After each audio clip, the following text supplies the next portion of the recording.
વિદ્યાર્થી મિત્રો, શ્રી સારસ્વત વિદ્યાલયની અંદર આપ સૌનું હાર્દિક સ્વાગત છે. હું છું કુલદીપ ટંડેલ અને આપણે ભૌતિક વિજ્ઞાન સબ્જેક્ટનો અભ્યાસ કરી રહ્યા છીએ. તો હવે એ સબ્જેક્ટની અંદર આપણે આગળ વધીએ. લાસ્ટ ટાઈમ આપણે અમુક ઉદાહરણોની ગણતરી કરી હતી. હવે આગળ ઉદાહરણની અંદર આગળ વધતા ઉદાહરણ નંબર 2.12ની ગણતરી કરીએ. સાદા લોલકના દોલનોનો આવર્તકાળ T બરાબર આ સૂત્ર વડે અપાય છે. એટલે આવર્તકાળનું સૂત્ર છે T બરાબર 2π વર્ગમૂળમાં L ભાગ્યા G. 1 મિલીમીટરની ચોકસાઈ સાથે માપેલ લંબાઈ 20 સેન્ટીમીટર છે. એટલે માપેલી લંબાઈ 20 સેન્ટીમીટર છે તો એમાં ત્રુટિ કેટલી આવી શકે મહત્તમ? તો જે સાધન વડે માપી હોય તેના લઘુત્તમ માપ જેટલી, એટલે જેટલી ચોકસાઈથી તેનું માપન કર્યું હોય એટલી મહત્તમ એમાં ત્રુટિ આવી શકે. કેટલી ચોકસાઈથી માપન કર્યું છે? 1 મિલીમીટરની ચોકસાઈથી. એટલે એની અંદર ત્રુટિ કેટલી આવી શકે? લંબાઈના માપનમાં 1 મિલીમીટર જેટલી મહત્તમ ત્રુટિ આવી શકે. એટલે આગળ સમજ્યા પ્રમાણે જે સાધનથી તમે માપન કરતા હોય એની જે ચોકસાઈ હોય એટલે એનું જે લઘુત્તમ માપ હોય તે જ તે માપનમાં રહેલી મહત્તમ ત્રુટિ તરીકે તમે લઈ શકો. ઘણી વખત ત્રુટિ આ રીતે પણ ઇનડાયરેક્ટ આપી હોય. અને 1 સેકન્ડ વિભેદનવાળી, ફરી પાછું 1 સેકન્ડ વિભેદન એટલે લઘુત્તમ માપ કહેવાય. વિભેદન એટલે લઘુત્તમ માપ આ છે એટલે એ માપનમાં ત્રુટિ આટલી હોઈ શકે. હવે એ શેનું માપન છે જોઈએ. 1 સેકન્ડ વિભેદનવાળી કાંડા ઘડિયાળથી 100 દોલનો માટે માપેલ સમય 90 સેકન્ડ જેટલો મળે છે.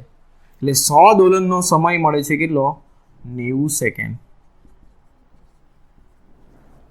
બરાબર છે. એટલે આ જે સમય છે એ 90 સેકન્ડ આપણને આપ્યો છે. બરાબર.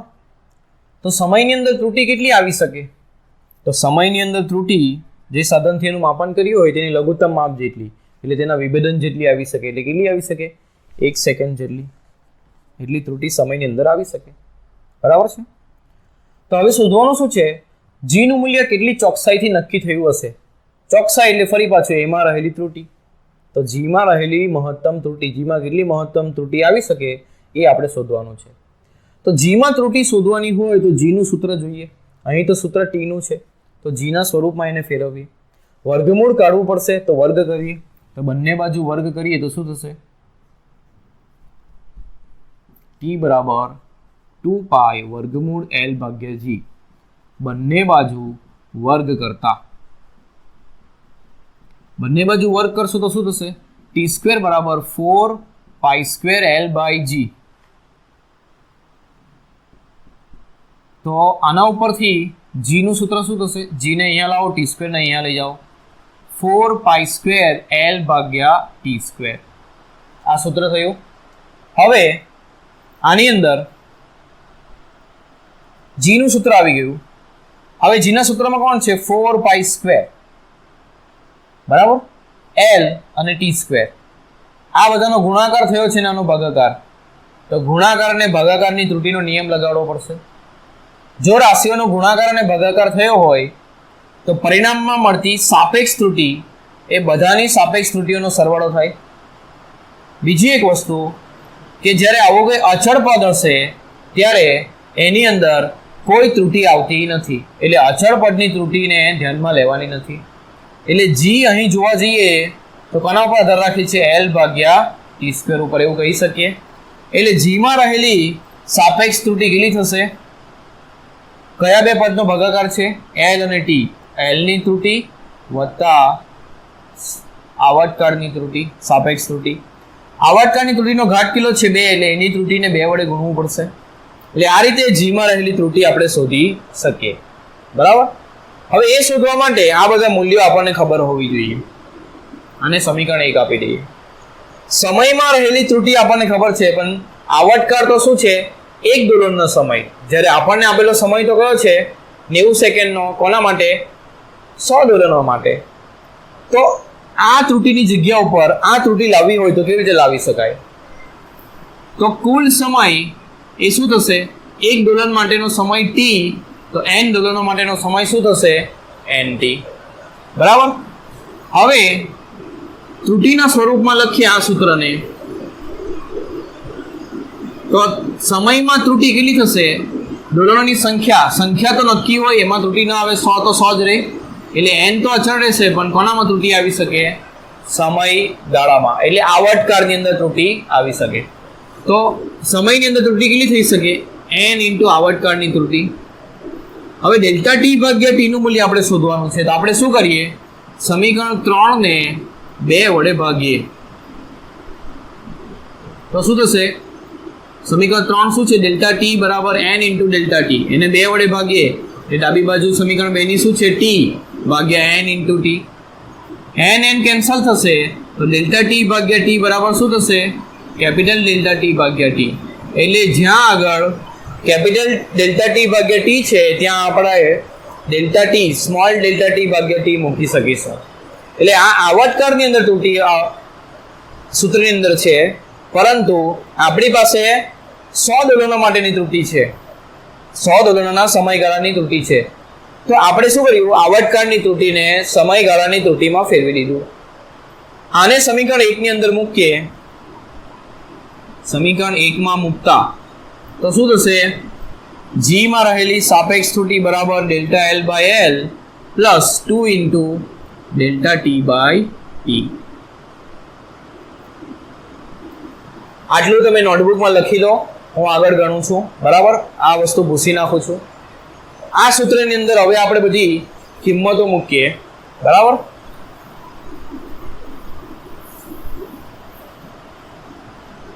તો ડેલ્ટા g બાય g બરાબર શું થશે? ડેલ્ટા l કેટલું છે? 1 મિલીમીટર. તો મિલી એટલે કેટલું થાય? 10⁻³ મીટર. આને એકમમાં ફેરવવું પડે ને. સેન્ટી એટલે કેટલું થાય? 10⁻². અને મિલી એટલે 10⁻³ મીટર. તો અહીં 10⁻³ મીટર મૂક્યું ડેલ્ટા એલ ની જગ્યા પર, ભાગ્યા એલ. એલ એટલે 20 ગુણ્યા 10⁻² મીટર વત્તા 2 ઇન્ટુ ડેલ્ટા ટી કેટલું છે? 1 સેકન્ડ ભાગ્યા સમયગાળો કેટલો છે? 90 સેકન્ડ. -2 ને ઉપર લઈ જઈએ તો +2 થશે.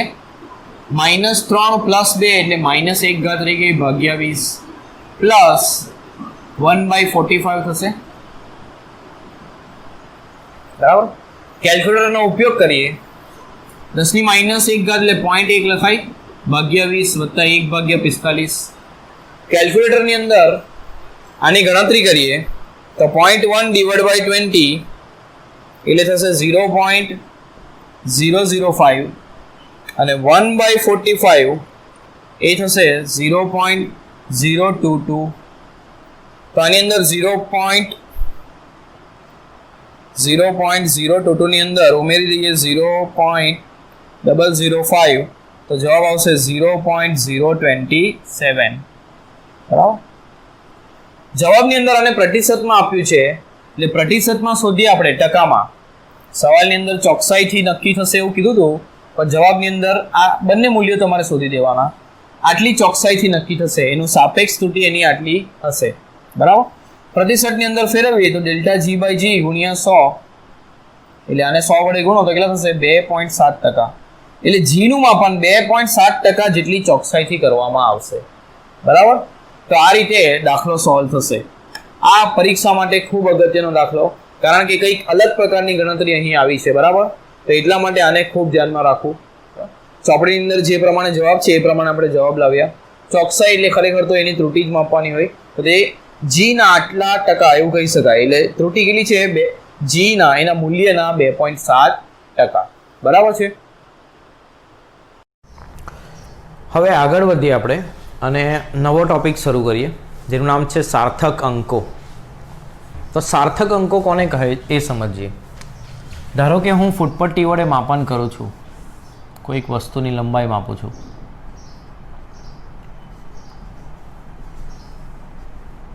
ધારો કે એ વસ્તુ આટલી લાંબી છે.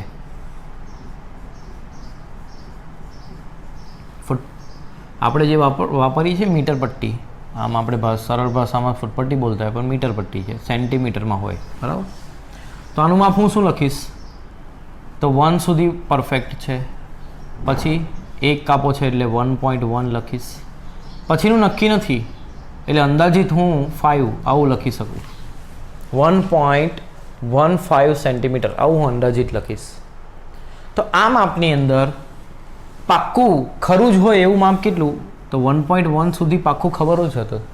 એટલે આ વિશ્વસનીય અંક કહેવાય જે પાક્કા છે.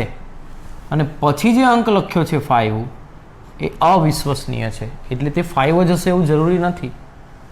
તો વિશ્વસનીય અંક અને પ્રથમ અચોક્કસ અંક, આ ચોક્કસ નથી, 5 જ હોય એવું જરૂરી નથી. તો મારા અંદાજે મેં લખ્યું છે 5. બરાબર. આવા 5 કરતાં વધારે અંકો પણ મેં લખ્યા હોય, 5, 6 આવું કંઈક લખ્યું હોય. તો આ જે અંકો છે 1.1 સુધી પરફેક્ટ અંક છે, જે છે જ, આટલો તો છે જ, એટલે પાક્કું છે. માપન પરથી કહી શકાય કે આટલું તો પાક્કું છે, એટલે એને વિશ્વસનીય અંક કહેવાય. પછીના અંકો મારી રીતે મેં લખ્યા છે અંદાજિત, એટલે અચોક્કસ છે. તો એ અચોક્કસમાં જે પ્રથમ અંક છે આ 5, તો પ્રથમ અચોક્કસ અંક અને વિશ્વસનીય અંક આ બે ભેગા થઈને જે સંખ્યા બની 1.15, બરાબર, એ જે આંકડાઓ છે એને કહેવાય સાર્થક અંકો, કે આટલા અંકો મારે ગણતરીમાં લેવા જોઈએ, જે યોગ્ય કહેવાય. એના પછીના એ અયોગ્ય સંખ્યા કહી શકાય. બરાબર. તો ગણતરીની અંદર કયા અંકો સાર્થક છે આપણને કેવી રીતે ખબર પડશે? તો એના અમુક નિયમો છે, એ નિયમો સમજવાનો પ્રયત્ન કરીએ.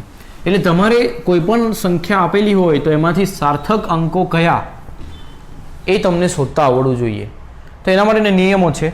દરેક સબ્જેક્ટની અંદર આ ટોપિક આવે છે, કેમેસ્ટ્રીની અંદર પણ. બરાબર. તો પ્રથમ નિયમ, બધા જ શૂન્યતર અંકો સાર્થક અંકો છે. શૂન્યતર એટલે શૂન્ય સિવાયના. બરાબર. શૂન્ય સિવાયના એટલે કે 1, 2 આ રીતે 9 સુધીના જે પણ અંકો હશે આપેલી સંખ્યામાં એ સાર્થક જ હશે. એટલે એ વસ્તુ પાકી થઈ ગઈ કે આપણે હવે નિયમ ખાલી શૂન્ય માટે જ યાદ રાખવાના. શૂન્ય સિવાયના તો બધા સાર્થક જ હશે આપેલા આંકડાની અંદર. બરાબર છે. આગળ સમજીએ બીજો નિયમ. સંખ્યામાં જો દશાંશ ચિહ્ન હોય તો તે ગમે ત્યાં હોય તો પણ બે શૂન્યતર અંકોની વચ્ચે આવેલા બધા જ શૂન્યાંકો એટલે શૂન્ય સાર્થક અંક છે. એનો મતલબ શું થાય સમજાવો. જે સંખ્યા આપણને આપી હશે એમાં દશાંશ ચિહ્ન હોય કે ન પણ હોય, અથવા ગમે ત્યાં હોય, અહીંયા હોય, ગમે ત્યાં હોય, આમાં નથી એટલે ક્યાં છેલ્લે કહેવાય. તો ગમે ત્યાં દશાંશ ચિહ્ન હોય એટલે કોઈ બી સંખ્યા, દશાંશ ચિહ્ન વાળી કે દશાંશ ચિહ્ન વગરની કોઈ બી સંખ્યામાં બે શૂન્ય સિવાયના અંકોની વચ્ચે આવેલા શૂન્યો, આ 2 અને 3 શૂન્ય સિવાયના સંખ્યા છે એની વચ્ચે આ શૂન્ય છે, આ 2 અને 3 શૂન્ય સિવાયના છે એની વચ્ચે આ શૂન્ય છે, આ 1 અને 3 શૂન્ય સિવાયના છે એની વચ્ચેના શૂન્યો છે. તો આ જે બધા શૂન્યો છે એ શૂન્યને આપણે સાર્થક અંક તરીકે લેવાના છે. એટલે આ સંખ્યાની અંદર સાર્થક અંકો કેટલા એવું પૂછ્યું હોય તો 1, 2 ને 3 આ તો છે જ, કારણ કે એ શૂન્ય સિવાયના છે. આ શૂન્ય પણ સાર્થક અંક જ હશે. કેમ? એ 2 અને 3 ની વચ્ચે છે, શૂન્ય સિવાયના અંકોની વચ્ચે આવેલા છે, શૂન્યતર અંકોની વચ્ચે આવેલું છે. તે જ રીતે અહીં જોઈએ, ભલે દશાંશ ચિહ્ન વાળું હોય, આ નિયમ બધે જ લાગુ પડશે. દશાંશ ચિહ્ન વાળી સંખ્યા કે દશાંશ ચિહ્ન વગરની સંખ્યા, બધામાં જ આ નિયમ લાગુ પડશે. તો 1, 2, 3 આ તો 3 શૂન્ય સિવાયના છે એટલે સાર્થક ખરા જ. આ શૂન્ય સાર્થક હશે કે નહીં તે ચેક કરવાનું. તો 2 અને 3 ની વચ્ચે હોવાથી એ પણ સાર્થક જ ગણાશે. એટલે જો શૂન્યતર સંખ્યાની વચ્ચે આવેલો હોય શૂન્ય તો તે સાર્થક જ ગણાય. બરાબર છે. એટલે આને પણ સાર્થક સંખ્યા તરીકે જ લઈશું. આગળની વાત કરીએ, આ આંકડાની વાત કરીએ તો 1 અને 3 શૂન્ય સિવાયના છે, એની વચ્ચે આ 2 શૂન્ય આવેલા છે, તો આ બંને પણ સાર્થક અંક જ કહેવાશે. એટલે આમાં સાર્થક અંક કેટલા? આપન સાર્થક અંક, આપન 4 સાર્થક અંક, એટલે 4 સાર્થક અંક. બરાબર. તો નિયમ તમને સમજાયો હશે કે કયા શૂન્યને લેવાના જ. તો 2 શૂન્યતર સંખ્યાની વચ્ચે આવેલા શૂન્ય અંકોને સાર્થક સંખ્યા તરીકે જ લેવાના, સાર્થક અંક તરીકે લેવાના. બરાબર. એની ગણતરી સાર્થક અંક તરીકે કરો. એટલે 2 શૂન્ય હોય તો સાર્થક અંક 2 ગણવાના. એટલે ટોટલ કેટલા થાય? 1 અને 3 આ 2 હતા એટલે 2 થયા, અને બીજા 2 0 એટલે કેટલા થયા? 4. આની અંદર 1, 2, 0 અને 3 એટલે 4. આની અંદર 1, 2, 0 અને 3 એટલે 4. એટલે બધાની અંદર સાર્થક અંક કેટલા છે? 4 છે. આ 2 શૂન્ય છે એને 2 ગણતરી કરવાની, 2 વખત છે ને શૂન્ય, એટલે 2 લેવાના. એટલે સાર્થક અંક ટોટલ કેટલા? 4. બરાબર છે. તો સાર્થક અંક માટેનો આ પ્રથમ નિયમ બધાને સમજાયો હશે. એક નિયમ પ્રથમ કયો હતો? તો બધા જ શૂન્ય સિવાયની સંખ્યા એ સાર્થક અંક છે. તો એને યાદ રાખવાની જરૂર નથી. કેમ?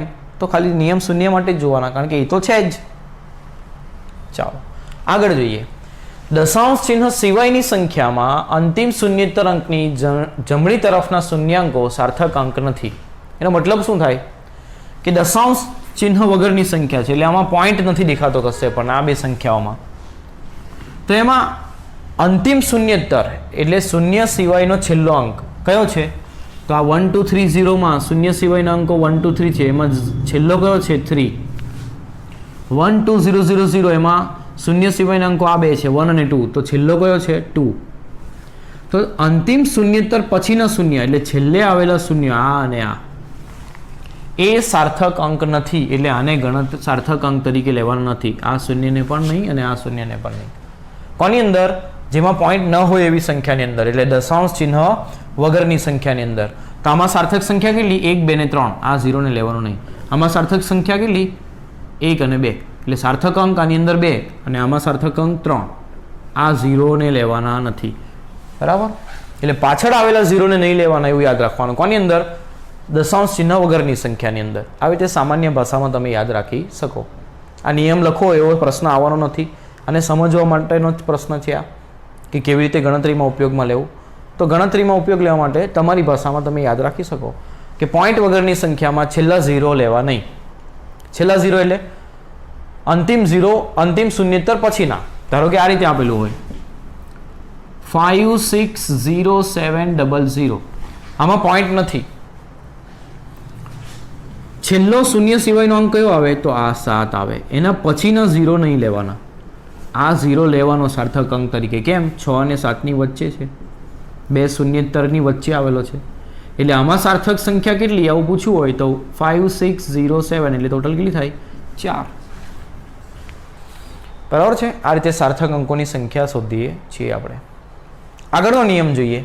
હવે દશાંશ ચિહ્ન સિવાયની સંખ્યામાં છેલ્લા 0 ન લીધા, પણ હવેનો નિયમ એવો છે કે દશાંશ ચિહ્ન વાળી સંખ્યામાં અંતિમ શૂન્યેતર અંક પછીના શૂન્યાંકો સાર્થક અંક હોય છે, એટલે એને ગણતરીમાં લેવાના, સાર્થક સંખ્યાની ગણતરીમાં. બરાબર? જેમ કે આ બે ઉદાહરણ છે, એમાં પોઈન્ટ વાળી સંખ્યા છે, અંતિમ શૂન્યેતર કયો? આ. એના પછીના 0 એ આની અંદર લેવાના, એટલે સાર્થક સંખ્યા આની અંદર કેટલી? 4. 1 2 3 અને 4. આમાં જુઓ. બરાબર? તો આ ઉદાહરણને આ રીતે લખીએ 1.6000. તો આની અંદર આ બેને લેવાના, આ 3 ને, સોરી ભૂલ થઈ છે. દશાંશ ચિહ્નવાળી સંખ્યામાં અંતિમ શૂન્યોને ગણતરીમાં લેવાના, એટલે આની અંદર કેટલા થશે? અંતિમ શૂન્યેતર પછીના 0 એને લેવાના, એટલે ટોટલ સાર્થક સંખ્યા 4 થશે. આની અંદર 1 6 અને પછીના 0 છેલ્લા 0 એને પણ સાર્થક સંખ્યા તરીકે લેવાના, એટલે ટોટલ સાર્થક સંખ્યા 3 4 અને 5, ટોટલ કેટલી થશે? 5. એટલે પોઈન્ટ વાળી સંખ્યામાં છેલ્લા 0 ગણતરીમાં લેવાના, પોઈન્ટ વગરની સંખ્યામાં છેલ્લા 0 ન લેવાના. આવી રીતે સામાન્ય ભાષામાં તમે યાદ રાખી શકો. અને બે શૂન્યેતર વચ્ચેના 0 તો લેવાના જ, સાર્થક સંખ્યા તરીકે લેવાના જ. હવે આ જે નિયમ છે એમાં સૌને ગૂંચવણ થાય છે, એ ખાસ ધ્યાન આપજો. જો સંખ્યા 1 કરતાં નાની હોય, 1 કરતાં નાની સંખ્યા કેવી રીતે શરૂ થાય? 0 પોઈન્ટ વડે. એટલે તમે સામાન્ય ભાષામાં એવી યાદ રાખી શકો, 0 પોઈન્ટ વાળી સંખ્યામાં શું કરવાનું? તો દશાંશ ચિહ્નની જમણી તરફના, એટલે પોઈન્ટ પછી આવતા, પરંતુ પ્રથમ શૂન્યેતર અંકની ડાબી તરફના. એટલે ધારો કે આવી સંખ્યા લખી હોય મેં 0 0 0 3 5 0 7, પોઈન્ટની જમણી તરફ એટલે આ બાજુ, પ્રથમ શૂન્યેતર એટલે આ, એની ડાબી તરફ એટલે આ બાજુ. જે શૂન્યો છે, કયા શૂન્યો છે? આ. એ અંકો સાર્થક અંક નથી, એટલે આને સાર્થક અંક લેવાના નહીં. તો આમાં સાર્થક અંક કેટલા થશે? 3 થશે, 5 થશે, આ 0 થશે. કેમ? 5 અને 7 ની વચ્ચે છે, અને 7 થશે, એટલે ટોટલ 4 સાર્થક અંકો થશે.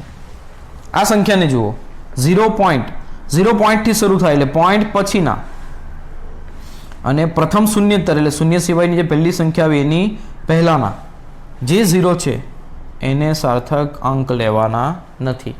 એટલે કેટલા સાર્થક અંકો થશે આની અંદર? 2 3 આપણને આવશે. કેમ? 3 અને 8 ની વચ્ચે છે, 0 8 એટલે 1 2 3 4, 4 સાર્થક અંક થશે. તો આ થયા સાર્થક અંક માટેના નિયમો. બરાબર. ફરીથી એક વખત જોઈએ. 0 સિવાયના બધા જ અંકો લેવાના. બરાબર. પછી સંખ્યામાં 0 પોઈન્ટવાળી સંખ્યા હોય કે ન હોય, બે શૂન્યતરની વચ્ચે જો 0 આવ્યો તો તેને ગણતરીમાં લેવાનો, સાર્થક અંક લેવાનો. એટલે સાર્થક જ છે એવું ગણવાનું, એને સાર્થક અંકોની ગણતરીમાં લેવાનો. દશાંશ ચિહ્ન વગરની સંખ્યામાં એટલે પોઈન્ટ વગરની સંખ્યામાં છેલ્લા શૂન્યતર પછીના, અંતિમ શૂન્યતર પછીના 0ને સાર્થક અંકમાં લેવાના નહીં. જ્યારે પોઈન્ટવાળી સંખ્યામાં એટલે દશાંશ ચિહ્નવાળી સંખ્યામાં અંતિમ શૂન્યતર પછીના 0ને સાર્થક અંકમાં લેવાના છે. એટલે એકમાં નથી લેવાના ને એકમાં લેવાના. પોઈન્ટવાળી સંખ્યામાં છેલ્લા 0ને લેવાના, પોઈન્ટ વગરની સંખ્યામાં છેલ્લા 0ને લેવાના નહીં. 0 પોઈન્ટવાળી સંખ્યામાં પોઈન્ટ પછી અને પ્રથમ શૂન્યતર પહેલા જે 0 આવશે એને સાર્થક અંક લેવાના નથી. બરાબર. એટલે આ રીતે લખ્યું હોય 0.000078, તો પોઈન્ટ પછી અને પ્રથમ શૂન્યતર પહેલા આ 4 0 આવ્યા એને ગણતરીમાં લેવાના નથી, એટલે એને સાર્થક ગણવાના નથી. તો આ રીતે આપણે સાર્થક અંકો કયા લેવા એ આ નિયમો પરથી નક્કી કરી શકીએ. તો હવે પછી આપણે શીખીશું કે કઈ સંખ્યામાં કેટલા સાર્થક અંકો છે. હવે આપણે સાર્થક અંકો આપેલી સંખ્યામાં કેટલા છે એ શોધતા શીખીએ આપણે. તો જે નિયમો આપણે ભણી ગયા એનો ઉપયોગ કરીને શીખીએ. તો પહેલી સંખ્યા આ છે. આ થોડી પ્રેક્ટિસ થશે આનાથી આપણી. સાર્થક અંકો કેટલા છે, સાર્થક અંકોની સંખ્યા શોધવાની. તો પહેલો નિયમ એ છે કે શૂન્ય સિવાયના બધા જ લેવાના. એટલે 1 2 8 3 આવશે, એટલે 3 તો છે જ. આ 0 આવશે કે નહીં એ જ ચેક કરવાનું. 0 કોની વચ્ચે છે? 2 અને 8ની. શૂન્યતરની વચ્ચે 0 છે એટલે એ આવશે. એટલે 0 પણ એક સાર્થક અંક છે. એટલે ટોટલ કેટલા થશે? 4. તો આમાં સાર્થક અંકની સંખ્યા કેટલી થશે? 4. 4 સાર્થક અંકો આની અંદર છે. આગળ જોઈએ. 1 2 2 2 8.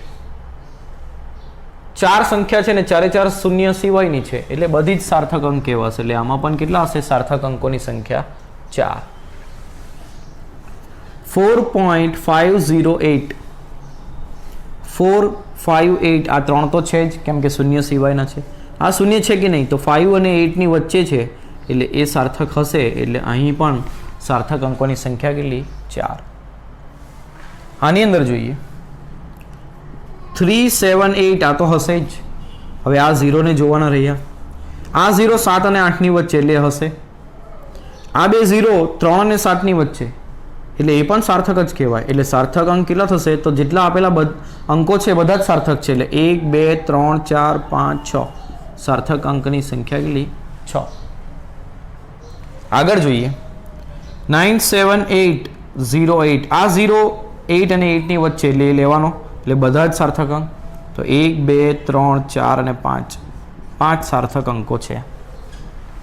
આની અંદર જોઈએ આ સંખ્યા 0 પોઈન્ટથી શરૂ થઈ છે એટલે પોઈન્ટ પછીના અને પ્રથમ શૂન્યતર પહેલાના 0ને સાર્થક લેવાના નહીં. બરાબર. તો સાર્થક કેટલા થશે? 8 અને 8. આ બે સાર્થક છે. આ 0 2 8ની વચ્ચે છે એટલે એ સાર્થક છે. એટલે ટોટલ કેટલા થશે? 3. બરાબર. તમે અહીં ને અહીં ગૂંચવાઈ શકો. આ સંખ્યા પોઈન્ટ વાળી છે પણ 0 પોઈન્ટ વાળી નથી. આ જે નિયમ છે 0 પોઈન્ટ વાળી સંખ્યા માટે છે. બરાબર. તમને પ્રશ્ન એવો થશે આ 0ને લેવાનો કે નહીં? તો એને પણ નથી લેવાનો, ધ્યાન રાખજો. બરાબર.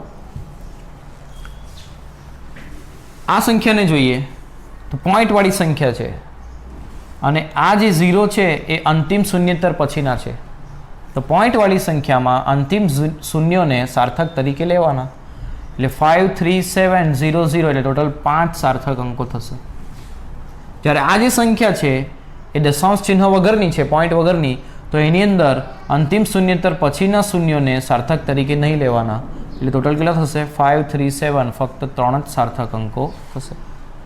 હવે આની અંદરનો જવાબ તમે શોધો. શું થશે? પ્રયત્ન કરો. 1 2 3 આવશે.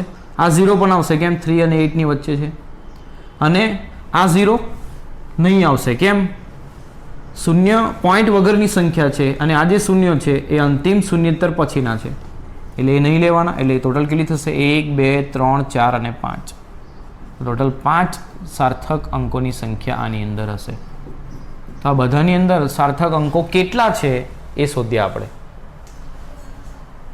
હવે પહેલાં એવું વિચારવામાં આવ્યું કે એકમ બદલીએ આપણે કોઈ સંખ્યાનો, બરાબર, તો સાર્થક અંકોની સંખ્યા બદલાય કે નહીં. તો અહીં એક ઉદાહરણ છે, 2308 સેન્ટીમીટરમાં છે. મીટરમાં લખો તો આ રીતે લખાશે, મિલીમીટરમાં આ રીતે લખાશે, માઇક્રોમીટરમાં આ રીતે લખાશે. બધાની અંદર સાર્થક અંકો શોધીએ. 2308 ચારે ચાર આવશે કારણ કે આ 038 ની વચ્ચે છે એટલે સાર્થક અંકોની સંખ્યા કેટલી? 4. આની અંદર જોઈએ તો આ 0 પોઈન્ટ વાળી સંખ્યા છે એટલે આ 0 નહીં આવશે એટલે 2308 આ 4 જ આવશે. આ 0 આવશે કેમ? 38 ની વચ્ચે છે એટલે અહીંયા પણ કેટલી સાર્થક અંકોની સંખ્યા? 4. 2308 આ પોઈન્ટ વાળી સંખ્યા છે પણ આ 038 ની વચ્ચે છે એટલે એ આવશે એટલે આ ચારે ચાર અંકો સાર્થક અંકો છે એટલે આની અંદર પણ 4. આ જ અંકને માઇક્રોમીટરમાં લખો તો આ રીતે લખાય. આ પોઈન્ટ વગરની સંખ્યા છે એટલે અંતિમ 0 જે છે શૂન્યતર પછીનો એ આવશે નહીં અને આ 0 આવશે કેમ કે 3 અને 8 ની વચ્ચે છે એટલે અહીં પણ સાર્થક અંકોની સંખ્યા કેટલી? 4. તો આ શું થયું? એકમ બદલીને મેં લખ્યું જવાબને તો સાર્થક અંકોની સંખ્યા બદલાઈ નહીં. એટલે એવું જોવામાં આવ્યું કે એકમ બદલવાથી સાર્થક અંકોની સંખ્યા બદલાતી નથી. પરંતુ ધારો કે મારો જવાબ આવો છે 4.7 મીટર, એને વધુ સચોટ રીતે દર્શાવવા માટે 4.7000 લખું. 4.7 ને આમ લખી શકો, આટલા મીટર. હવે આને સેન્ટીમીટરમાં ફેરવો તો આ થશે, મિલીમીટરમાં આ થશે ને કિલોમીટરમાં આ થશે. સાર્થક અંકો લખીએ તો મીટરમાં કેટલા છે? પોઈન્ટ વાળી સંખ્યા છે, બરાબર, એટલે છેલ્લા 0 લેવાના એટલે 1 2 3 અને 4. પોઈન્ટ વાળી સંખ્યા છે, છેલ્લા 0 લેવાના, બરાબર, એટલે 1 2 3 અને 4. પોઈન્ટ વગરની સંખ્યા છે એટલે છેલ્લા 0 શૂન્યતર પછીના 0 લેવાના નહીં એટલે સાર્થક સંખ્યા કેટલી? 2. 0 પોઈન્ટ વાળી સંખ્યા એટલે પોઈન્ટ પછીના અને શૂન્યતર પહેલાના આ 0 લેવાના નહીં, આ બે 0 લેવાના કારણ કે પોઈન્ટ વાળી સંખ્યા છે એટલે છેલ્લા 0 લેવાના.